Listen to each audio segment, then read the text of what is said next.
नमस्कार मित्रांनो, तारावड बालाजी मुंडे यूट्यूब चॅनलवरती तुम्हा सर्वांचं स्वागत आहे। आज आपण आलेलो आहोत पाली या गावामध्ये। पाली गावामध्ये खूप सुंदर आणि पुरातन पद्धतीचे दोन मंदिर आपल्याला पाहायला मिळतात। एक म्हणजे हे जे आता मी तुम्हाला दाखवत आहे खंडोबारायांचं, आणि दुसरं आहे नागनाथ मंदिर, ज्या ठिकाणी शिवालय आहे। खूप सुंदर बारव पण आहे त्या ठिकाणी। समोरच्या बाजूला मित्रांनो तुम्हाला हे जे दिसते हे हेमाडपंथी पद्धतीचं पूर्णपणे बांधलेलं एक शिवालय आहे। हे समोरचं सभामंडप आहे। समोरच्या साईडला हे हेमाडपंथीच बांधकाम आहे, पण हे काय आहे हे मला माहीत नाही। तुम्ही नक्की कमेंट करून सांगा। पुढे दोन आपल्याला स्तूप दिसतात, दरवाजा दिसतो जे की पुरातन आहे।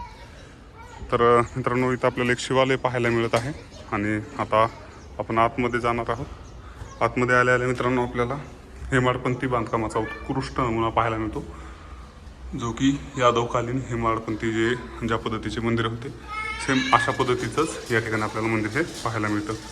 खूप दूरवरून। कुठून आलात मामा तुम्ही? हां, बार्शीवरून आलात का? बापरे, लांबून आलात।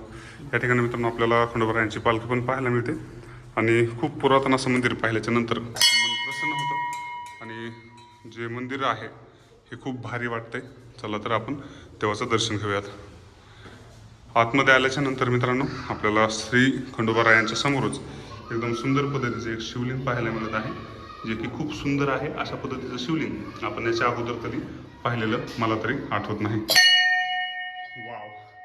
आणि इथं आहेत मित्रांनो आपले माळसाकांत मल्हारी श्री खंडोबाराय, आणि त्यांचं दर्शन घेऊन आजच्या व्हिडिओची सांगता करतो। आजच्या ब्लॉगमध्ये एवढंच। धन्यवाद।